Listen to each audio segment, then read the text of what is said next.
Buen día, ¿qué tal? ¿Cómo están ustedes? La Muy verdad bien que por acá. nosotros muy bien, ¿eh? Para Con hablar este un... día, para no estarlo, ¿no es cierto? Pero Sí. increíble, la verdad que Espectacular. nos sorprende el Servicio Meteorológico Nacional todo el tiempo, ¿no? Nos dice lluvia y hoy tenemos un sol radiante aquí Aunque en mañana, Posadas. aunque mañana lluvias, anuncia lluvias, así que vamos a tener otra, me Ah, bueno. parece. Sí. Va cambiando permanentemente. Bueno, A ver, bueno, tenemos ahí como sí. un pequeño... Delay, sí. Exactamente. Bueno, Gerardo, ¿cuál es el análisis que hace de este encuentro que ustedes mantuvieron con el ministro de Hacienda de la provincia, Adolfo Safrán? Bueno, el día de ayer realizamos el almuerzo de trabajo de la oficina regional de Fundación Mediterránea. Nosotros hacemos una reunión mensual donde nos encontramos con los empresarios socios de Fundación Mediterránea, invitados especiales y por supuesto siempre está invitado el sector público, en este caso representado por el ministro Adolfo Safrán, y al cual también se lo invitó, se le pidió que pase, que nos cuente un poquito su visión acerca de la economía provincial y cómo afectan las medidas del gobierno nacional a la provincia y qué perspectivas se ven.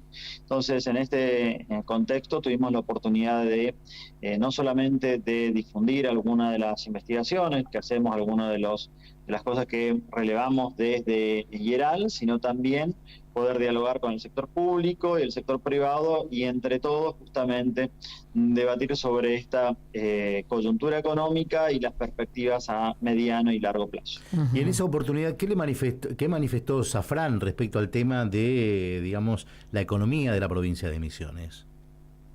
Bueno, habló justamente de la importancia en primer lugar, de el modelo de equilibrio fiscal de la provincia de Misiones. En segundo lugar, se refirió a la importancia de base productiva y de diversificada de la matriz productiva provincial, donde tenemos gran parte de sectores representados en las empresas. Tenemos muchas empresas si nos comparamos con Corrientes o Chaco, y a su vez también tenemos mayor cantidad de empleos registrados en el sector privado.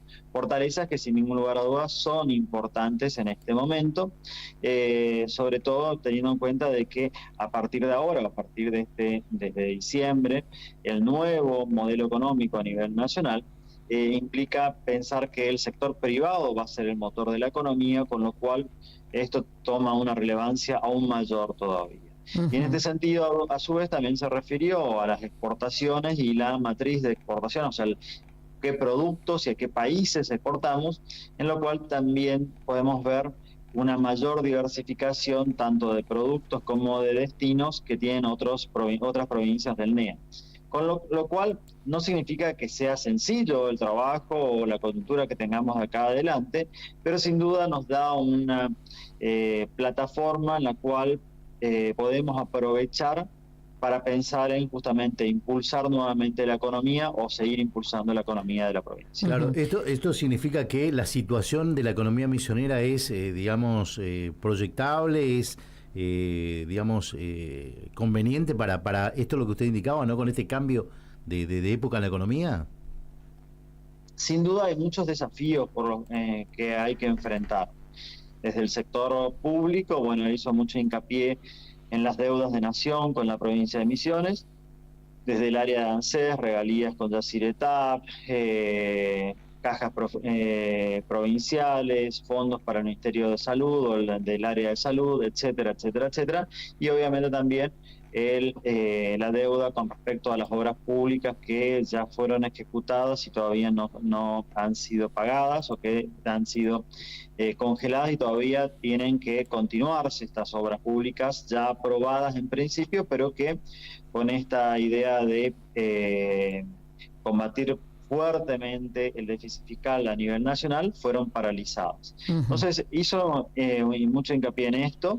Desde el sector privado, sin ningún lugar a dudas, el nuevo tipo de cambio genera una realidad que implica desafíos muy grandes para la provincia de Misiones. Por un lado, la oportunidad de exportar, de volver a exportar a países que habíamos dejado de exportar, volver a exportar productos y categorías o subproductos que hasta hace algunos años lo hacíamos y después lo dejamos de hacer porque el tipo de cambio no convenía. Estaba muy retrasado y no era negocio vender en el exterior. Bueno, ahora vuelve a hacerlo, pero entonces la agenda pública empieza a cambiar y empieza a público y privado, empieza a hacer foco en la necesidad de reducir costos operativos de las empresas y costos de erradicación de la inversión. Y ahí empezamos a hablar acerca de varios de los puntos que están incluidos dentro de ese pacto de mayo, de esos 10 puntos bases del Pacto de Mayo que se está negociando a nivel nacional, sí, que implican no solamente la reforma laboral, sino también reforma tributaria y facilitar los negocios, lo cual parece muy fácil decirlo, pero realmente es muy complejo de trabajar porque implica revisar la legislación, revisar los procesos burocráticos y hacerlos de manera más simple, o hacerlos más simple cada día.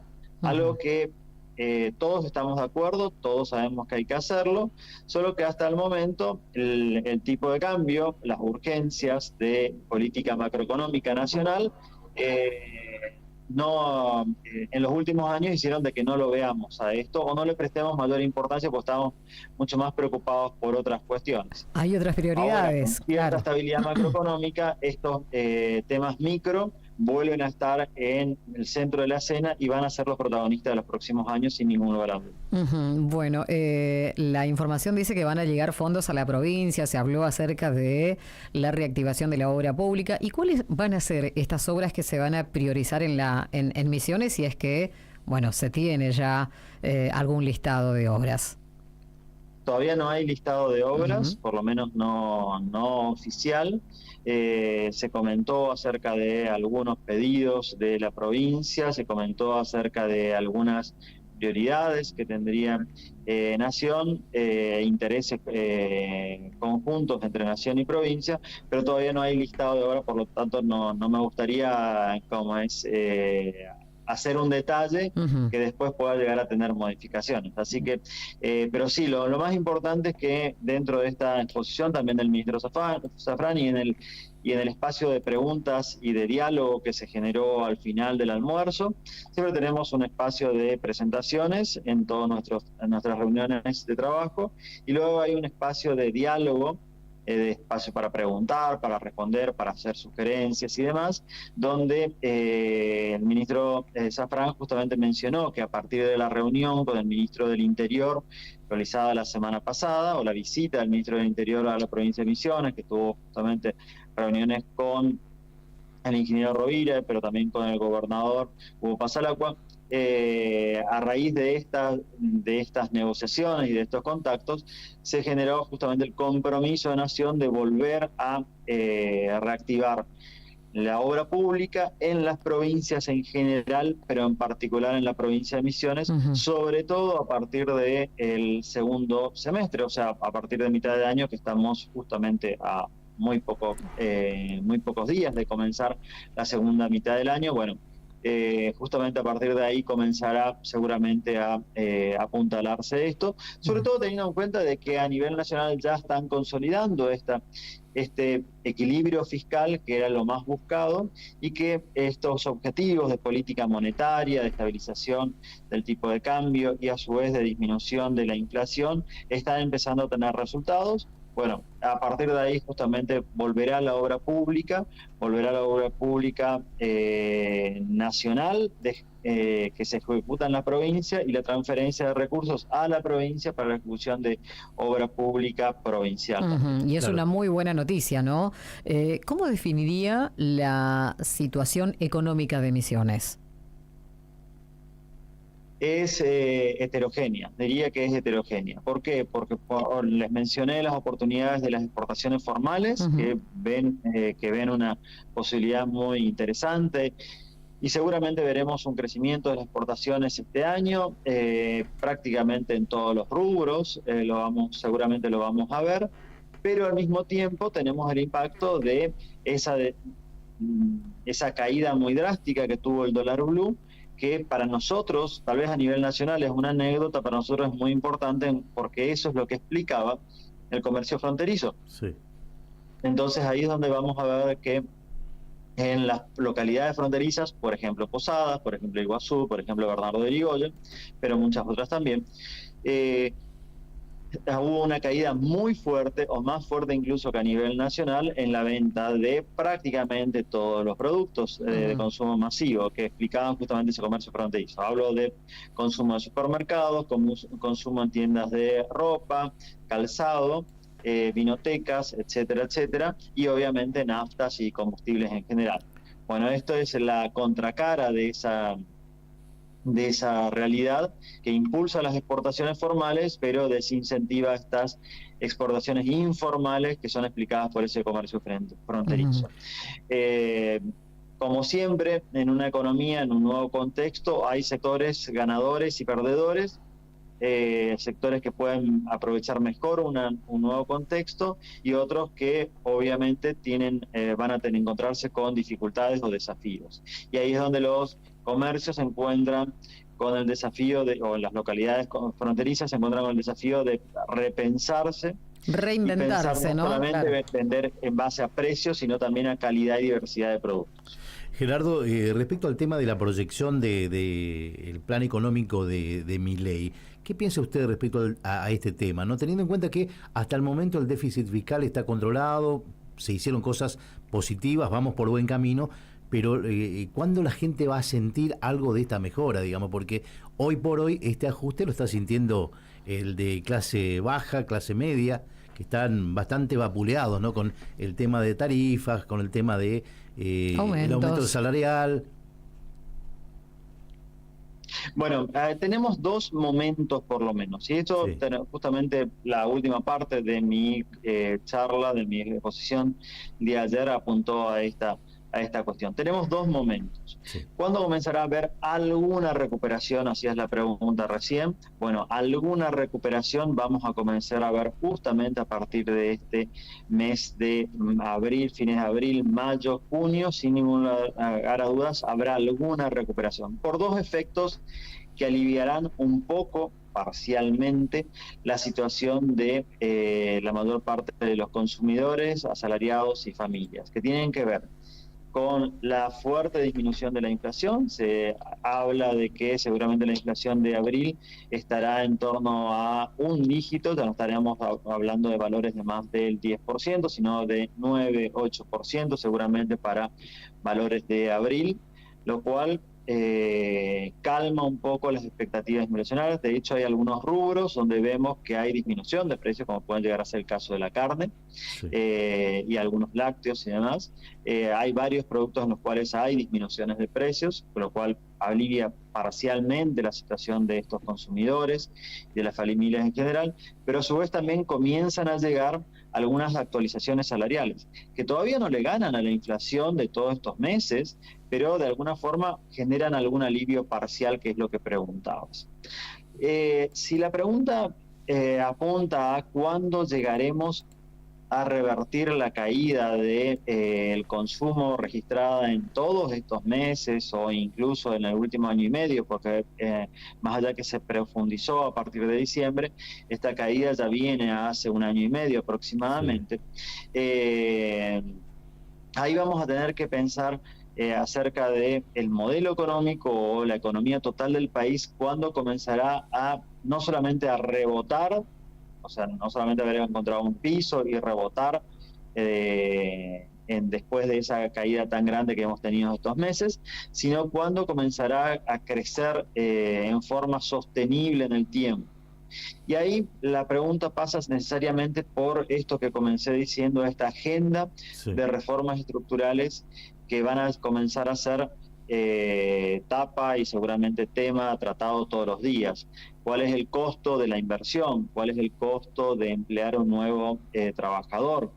Acá estamos hablando de reforma laboral, estamos hablando de reforma tributaria, estamos hablando de incentivos a atraer nuevas inversiones, estamos hablando de protección de esas inversiones que le den un marco jurídico estable a los extranjeros que desean invertir, pero además también estamos hablando de simplificar procesos para que sea más fácil abrir una empresa, que a su vez también cuando pensemos en transportar los productos de esta empresa hasta el consumidor final, ya sea en Buenos Aires, Córdoba, Rosario, o en el caso de que pensemos en trasladarlo a Brasil, Paraguay o algún país mucho más lejano, como puede ser Europa, en caso de exportaciones, o el sudeste asiático, estamos hablando de costo de transporte y costo de logística. Esta es una agenda difícil, engorrosa, lenta, pero sin ningún lugar a duda la que puede llegar a dar lugar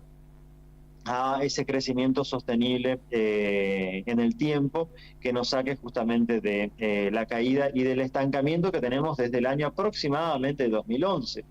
O sea que esta realidad de que no se crean puestos de trabajo en la Argentina desde hace aproximadamente 13, 14 años, para poder salir de eso es necesario, sí, la estabilidad macroeconómica, la caída de la inflación, una estabilidad de tipo de cambio, pero además también es necesario trabajar en esta agenda micro, que sin duda es por ahí más difícil y mucho más lenta de desarrollar, como vemos justamente lo que se está tratando y cómo se está negociando la ley ómnibus, la ley bases en estos días en el Congreso. Bueno, las proyecciones son buenas.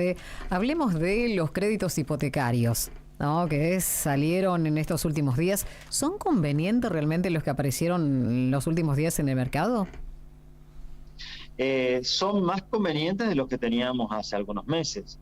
La pregunta es, si me preguntan a mí si alguien que no tiene apuro para tomar un crédito conviene que lo tome en este momento, y seguramente no, porque las tasas van a seguir bajando. Seguramente las tasas van a seguir bajando.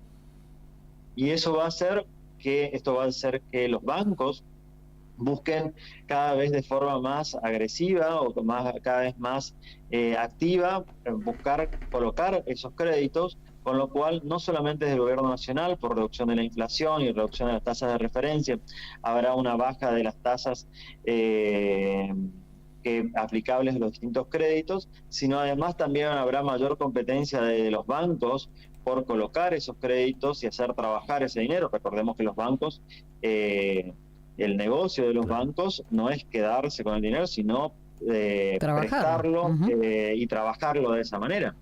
Entonces, seguramente en los próximos meses vamos a ver que va a aumentar esta competencia y seguramente va a continuar bajando esa tasa de interés. No solamente para créditos hipotecarios, sino también para créditos al consumo.